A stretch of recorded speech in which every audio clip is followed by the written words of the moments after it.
Todos os dias, desde que eu entrei nas redes sociais, eu vejo investidores seguindo estratégias de investimentos baseadas em achismos e não em estudos e fatos. E ao seguir uma estratégia assim, o investidor fica completamente à mercê dos ciclos do mercado e principalmente de suas emoções. Ele não confia completamente naquilo que ele faz com seu dinheiro e isso tem consequências muito negativas no longo prazo. E é por isso que a estratégia que eu sigo com os meus investimentos e a que eu ensino os meus alunos na autonomia possui estatísticas e estudos como base dessa estratégia. E no vídeo de hoje eu vou trazer 4 estudos e estatísticas que fazem parte dessa base dos meus investimentos e por que você deve levar eles em consideração ao montar a sua estratégia.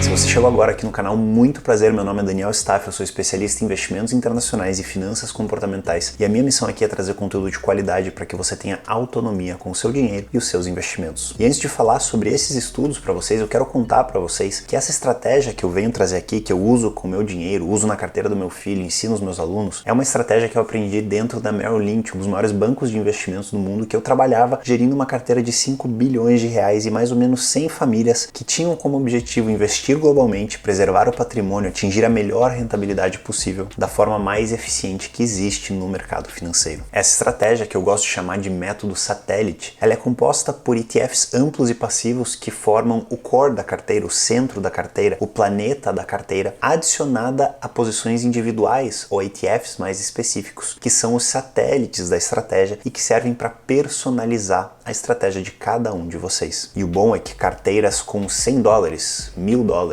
como é o tamanho de muitas carteiras de vocês que me assistem aqui, ou carteiras de 80, 90 milhões de dólares, como eram as que a gente geria lá na Merrill, podem seguir essa estratégia sem problema nenhum, podem se beneficiar de tudo que ela oferece para o investidor. E para você ter acesso a esse método completo, além de 8 módulos gravados, aulas ao vivo toda semana, planilhas que suportam tudo que vocês vão aprender e muito mais, eu convido vocês que têm interesse a colocar o nome na lista de espera da minha próxima turma do curso Autonomia Financeira. A gente vai abrir essa turma daqui a algumas semanas e se você estiver na lista de espera, você não vai perder nenhuma informação sobre essa próxima turma. E indo para os estudos que formam a base da minha carteira, da carteira do meu filho e dos meus alunos da Autonomia, a primeira pergunta que fica é: devo investir todo o meu dinheiro quando ele estiver disponível? Devo segurar parte dele numa reserva de oportunidade? Devo esperar a próxima crise ou preços mais baixos para começar a investir? E a resposta que muitos têm é que sim, você deve esperar, você deve ter a reserva de oportunidade, você deve ter caixa na carteira, mesmo buscando maiores rentabilidades, o que ao meu ver não faz o menor sentido. São estratégias baseadas, como eu disse, em achismos, não em dados e estatísticas, e você vai ver o porquê. Em um artigo escrito por Nick Maggiulli em 2019, eu vou colocar o link para ele aqui embaixo, caso você queira se aprofundar ainda mais nesse estudo. Esse artigo ele foi intitulado Que Nem Mesmo Deus Consegue Ganhar dos Investimentos Todos os Meses. Em inglês, Not Even God Can Beat Dollar Cost Average. E nesse estudo, Maggiulli compara 2 seguintes cenários. O primeiro cenário, o investidor coloca $100 no mercado de ações todos os meses religiosamente. Ele não mexe nos investimentos, ele não entra, ele não sai, ele não tem reserva de oportunidade. Ele simplesmente investe todos os meses o dinheiro que está disponível. Ele passa por crises, ele passa por recessões, ele passa por bolhas, ele compra nas máximas e nas mínimas históricas. Ele compra todos os meses e não faz mais nada. E a segunda estratégia, você coloca os mesmos $100, ao invés de ir no mercado, numa conta remunerada, como se fosse um tesouro Selic no Brasil, uma reserva de oportunidade, como muitos gostam de chamar. Nessa segunda opção, você investiria esse dinheiro acumulado na reserva de oportunidade nos melhores dias da história. Segundo Maggiulli, você teria uma certa habilidade divina para adivinhar qual seria o dia exato com os preços mais baixos da história. Obviamente que ninguém no mundo é capaz de prever e de saber quando serão esses dias, e é justamente por isso que Maggiulli fala que é uma habilidade divina. E aí a pergunta que fica é: em qual dos dois cenários o investidor obteve melhores retornos, melhores rentabilidades com o investimento? E a grande maioria das pessoas, quando olha pela primeira vez esse estudo, pensa: obviamente, no segundo cenário. Afinal, a pessoa teve essa habilidade divina e comprou aos menores preços de todas as crises dos últimos 100 anos. Mas a realidade não é bem essa. Desde 1920, que foi o primeiro ano desse estudo, em períodos de 40 anos seguidos, ou seja, 1920 a 1960, 21 a 61, 22 a 62 e assim sucessivamente, em 70% desses períodos, a estratégia do cenário de número 1, de investir $100 todos os meses e não olhar para o mercado, obteve melhores resultados. E aí você pode pensar: tá, Daniel, mas 70% nem é tanto assim. Você ainda tem 30% onde a reserva de oportunidade fez mais sentido. Pois bem,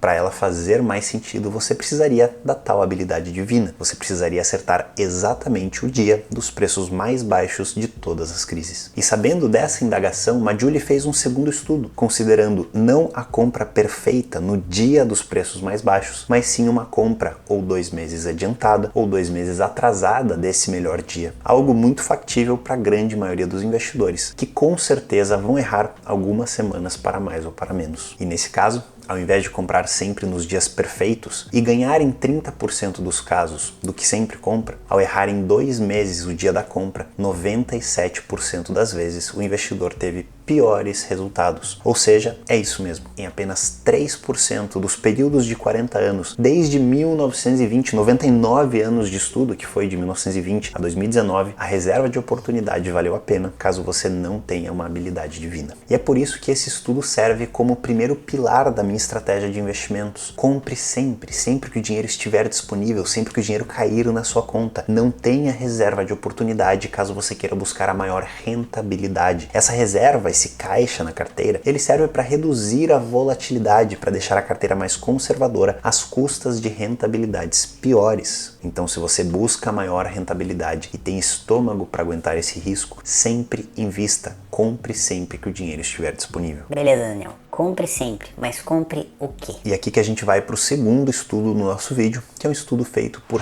Hendrik Bessinginger, um professor da Universidade de Arizona. Nesse estudo chamado Do Stocks Outperform Treasury Bills? Ou traduzindo para um português, ações possuem maior rentabilidade do que o Tesouro Americano de curto prazo, equivalente ao Tesouro Direto brasileiro, Bessinginger analisou todas as ações do mercado americano de 1926 a 2019, 93 anos de dados. Durante esses 93 anos, 26.168 empresas passaram pelas bolsas americanas e elas, em conjunto, geraram uma riqueza de 47,3 trilhões de dólares. 57,8% dessas empresas, ou seja, 15.132 empresas, geraram retornos negativos aos seus acionistas, enquanto 42,1% das empresas, 11.036 empresas, geraram retornos positivos. Mas esse não é o número importante desse estudo. Os números que realmente importam e que impressionam são os seguintes: apenas 1.092 empresas, ou 4,17% de todas as empresas de mais de 90 anos do mercado americano geraram toda a riqueza, os 47,3 trilhões de dólares, aos seus acionistas. Apenas 4,17% das empresas. E apenas 83 empresas de 26.168 estudadas, ou 0,32% do total, geraram metade de toda a riqueza para os acionistas e investidores que estiveram com seu dinheiro no mercado americano. E o que esse número nos mostra? Que é extremamente, com letras maiúsculas, difícil de escolher as melhores ações, difícil de fazer stock picking e atingir bons resultados com essa prática. Então, se você pratica o stock picking ou investe em ações individuais, seja porque você acredita em alguma teoria, alguma estratégia, nos seus estudos, ou então porque você quer aumentar o risco específico da sua carteira, o que pode fazer sentido em algumas vezes, você corre um risco enorme de aproximadamente 96% de escolher as empresas erradas que não vão te dar o retorno que você espera. Sem falar do risco de 57% de obter retornos negativos com essas escolhas. E qual que é a solução para esse problema? Como diria John Bogle no seu livro O Investidor de Bom Senso, que eu recomendo que todos vocês leiam, escolher ações individuais que deem bons resultados ao investidor é como encontrar uma agulha no palheiro. Faz muito mais sentido comprar o palheiro inteiro e ter certeza que a agulha está indo para sua casa. Traduzindo para o mercado financeiro, a solução é simples. Compre o mercado inteiro. Invista no mercado inteiro e garanta que essas 4 a cada 100 ações que dão os resultados bons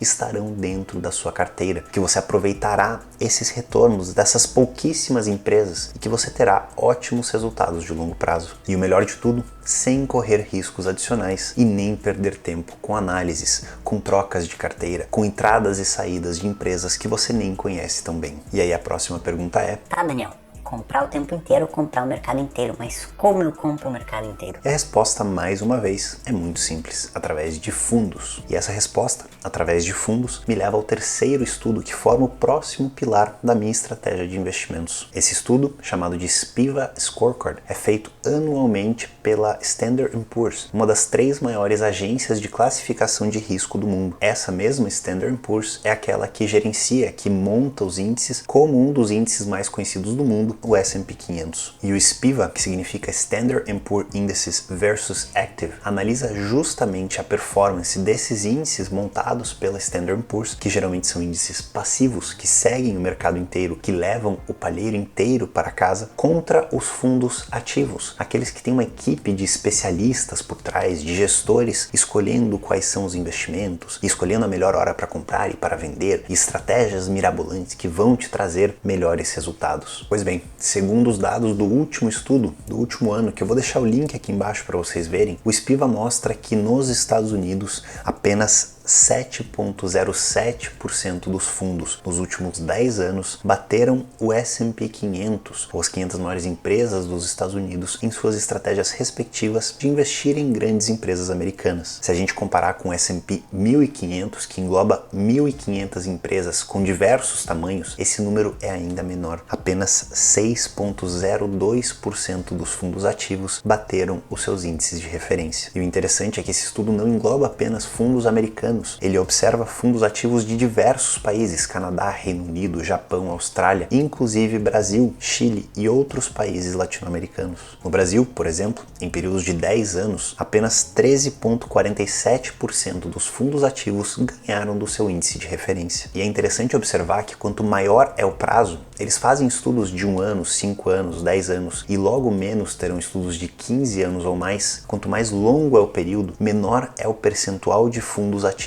que batem os seus índices. Ou seja, para você investidor de longo prazo, faz ainda menos sentido estar em fundos ativos. E não importa se é 6%, 7%, 13%, 20% que seja de fundos ativos que batem o seu índice, no melhor dos cenários, ainda assim vale a pena você optar por fundos passivos, ETFs que seguem esses índices, que compram todas as ações, sem escolher, sem tentar fazer market timing, sem tentar impor uma estratégia e cobrar muito caro por isso e, consequentemente, ter resultados piores. E é justamente por isso que, depois de entender que você deve investir sempre que o dinheiro estiver disponível, deve comprar o mercado inteiro, você deve fazer isso através de fundos passivos, ou ETFs passivos que sigam um índice amplo. E eu falo justamente sobre esses ETFs passivos, amplos e de baixo custo.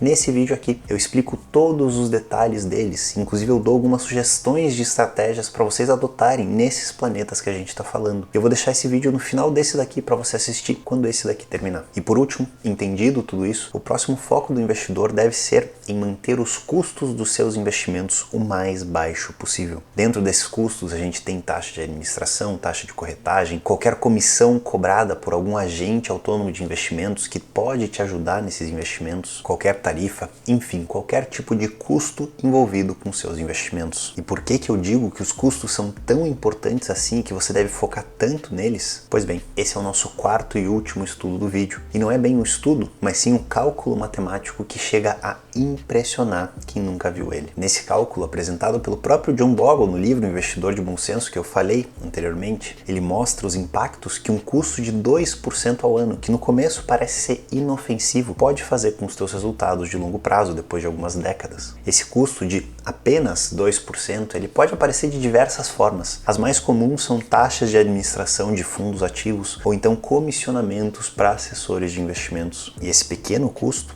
ele pode literalmente destruir o seu plano financeiro de longo prazo. Ele fica com mais da metade do seu patrimônio depois de 40 anos. E se você não acredita, vamos aos números. Digamos que você obtém um resultado de 7% ao ano na média de longo prazo, que é um resultado muito bom, excelente para a grande maioria dos investidores. Reduzindo 2% de custo desse resultado, você ficaria com um resultado final de 5% ao ano. Digamos que você comece a investir R$10.000 no início dessa jornada. Editor, coloca aqui na tela a tabela para a galera ver. Depois do primeiro ano, um investimento de R$10.000 com um retorno de 7%, você tem um valor final de R$10.700. Depois do 10º ano, você tem um valor de R$19.670. Eu adicionei esses números na próxima casa decimal para ficar mais simples. Depois do 20º ano, você tem R$38.700. Depois do 30º ano, você tem R$76.120. Depois do 40º ano, você tem R$149.740. E depois do 50º ano, você tem R$294.570. Isso com investimento inicial de R$10.000 e um retorno anual de 7%.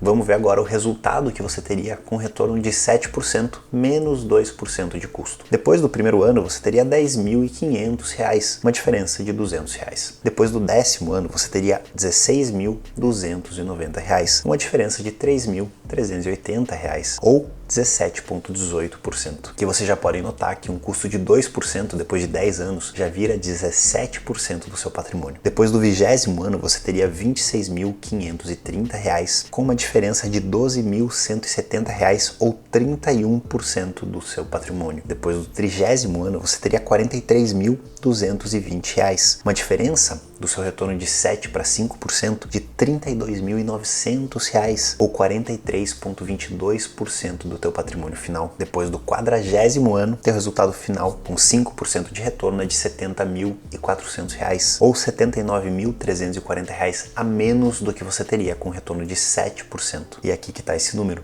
Você tem, depois de 40 anos, com custo de apenas 2% ao ano, 52,9% a menos de patrimônio. Se a gente alongar esse período para o 50º ano, você terminaria com R$114.670, ou R$179.900 a menos do que com retorno de 7%, ou 61,07% de patrimônio que não ficou no seu bolso. Então sim, um pequeno custo de 2% ao ano, que parece inofensivo e que as pessoas que te cobram esse custo querem te convencer que ele é inofensivo, literalmente destruirá o seu plano financeiro de longo prazo. Você coloca 100% do dinheiro, corre 100% do risco e fica com menos de 39% do resultado final. O restante, os 61,07%, ficam no bolso dos gestores, dos assessores e dos agentes financeiros que te convenceram que aquele 2% não fazia diferença. E é justamente por isso que eu acredito e que eu ensino os meus alunos que a melhor forma de investir é buscando ativos de baixo custo, como são os ETFs, e tendo autonomia, não precisando depender de outros agentes, de assessores, para dizer o que você tem que fazer com o seu dinheiro. Essa autonomia tira completamente a necessidade de você depender de outra pessoa, de você ter que contratar outra pessoa a custos altíssimos. E essa mesma autonomia que faz com que investimentos de R$10.000 hoje coloquem no teu bolso quase R$180.000 a mais no momento que você estiver aposentado. E se você tem interesse em ter essa autonomia e em participar do meu curso que vai abrir as vagas daqui a algumas semanas, coloca o teu nome na lista de espera aqui embaixo e você vai receber todas as informações. E antes de terminar o vídeo, eu quero deixar claro que esses são apenas 4 estudos que servem como pilar da minha estratégia, que possui diversos outros estudos que explicam outras decisões individuais que eu faço com a minha carteira e que eu ensino os meus alunos e trago esses estudos durante o curso. E todos esses estudos, esses artigos, eles servem para principalmente dar confiança para o investidor. Essa confiança é provavelmente a coisa mais importante que o investidor tem nos momentos mais críticos, nos momentos de ciclos econômicos, de crises que todo investidor de longo prazo passará. Então lembrem, primeiro, de investir sempre, afinal reserva de oportunidade não faz sentido. Segundo, investir no mercado inteiro, afinal escolher as melhores ações é um jogo com uma probabilidade muito baixa. Terceiro, investir em ETFs passivos, afinal fundos ativos não têm chance contra eles. E quarto, ter autonomia para reduzir os seus custos. Afinal, um pequeno custo de 2% pode destruir os seus planos financeiros. E aqui, como prometido, tá aquele vídeo onde eu falo sobre os ETFs amplos passivos de baixo custo para você assistir agora. E se você ficou com qualquer dúvida ou tem qualquer observação sobre o que foi dito no vídeo de hoje, comenta aqui embaixo que eu vou te responder e a gente se vê no próximo vídeo.